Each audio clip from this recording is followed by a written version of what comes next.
छत्रपती संभाजीनगरच्या स्थानिक स्वराज्य संस्था निवडणूक जे मध्यवर्ती कार्यालय आहे, या कार्यालयामध्ये आज शिवसेना पक्षातर्फे फॉर्म घेण्यासाठी महानगरपालिकेच्या फॉर्मसाठी मोठ्या प्रमाणात गर्दी आपल्याला बघायला मिळते आहे।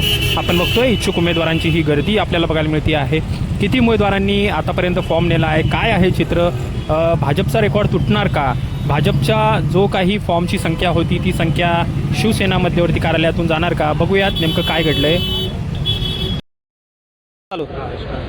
आज मोठ्या प्रमाणामध्ये इच्छुकांची गर्दी आपल्याला बघायला मिळत आहे। आपल्यासोबत युवक किती आहेत तेही जाणून घेणार आहोत। काय सांगाल, आज युवकांची मोठ्या प्रमाणात गर्दी आहे? हो, येणारी महानगरपालिकामध्ये आपण पाहिलं तर 100% युवकांना संधी आहे आणि आम्ही आमच्या पक्षाकडून किंवा युतीमध्ये भरपूर युवा इच्छुक आणि नगरसेवक येणारे काळात आपण बघतील। काय सांगाल, किती जणांनी फॉर्म नेले आज?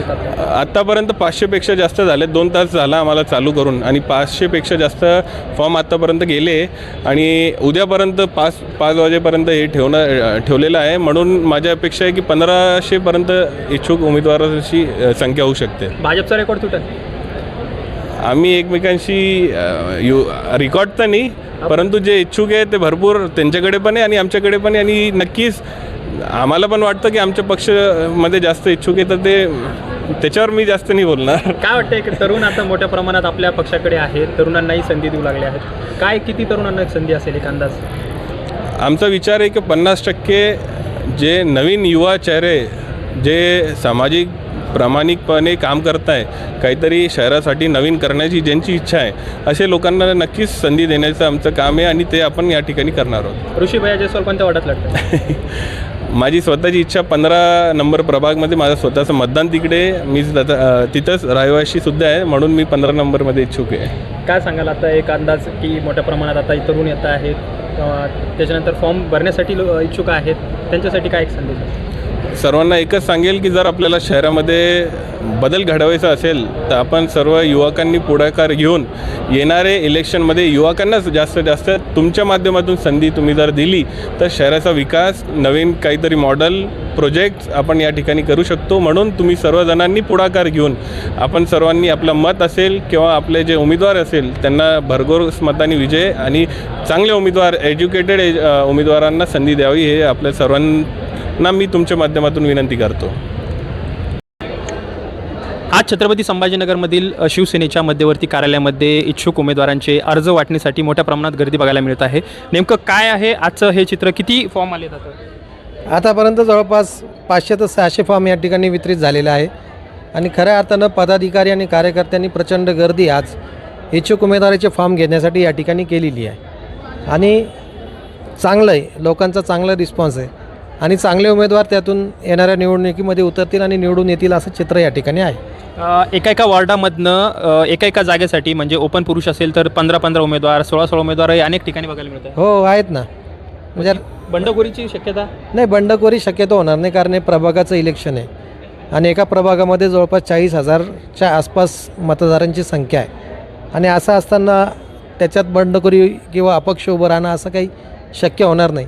सगळे कार्यकर्ते आमचे एकनाथ शिंदे साहेबाच्या आदेशावर काम करणारे कार्यकर्ते, म्हणून त्यांचा आदेश पाळतील।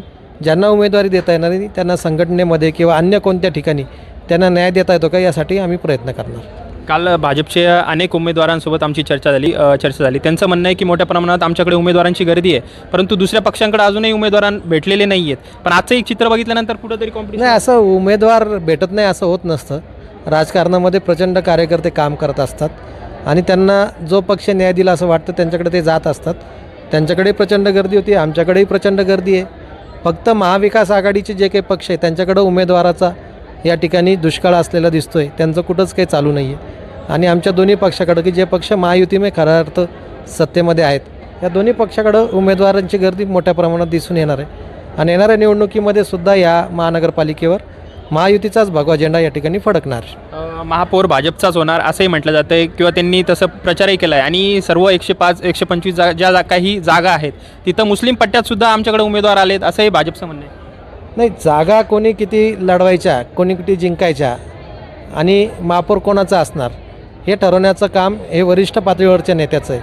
माननीय एकनाथरावजी शिंदेसाहेब आणि माननीय देवेंद्र फडणवीस साहेब हे दोघं एकत्र बसून आदेश देतील आणि त्या आदेशाचं तंतोतंत पालन या ठिकाणी होईल।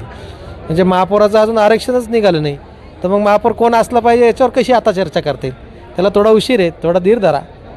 काल त्याचं उत्तर निश्चित सगळ्यांना मिळेल. काल युती सुद्धा झालेली आहे मोठ्या प्रमाणामध्ये. आता क्लॅशेस होऊ शकतात की समजा नाही, बंडखोरी क्लॅशेस होणार नाही, कारण केंद्रात, राज्यात आणि आता महापालिकेत सुद्धा महायुती म्हणून लढायचं, त्याच्यामुळे क्लॅशेस होणार नाही.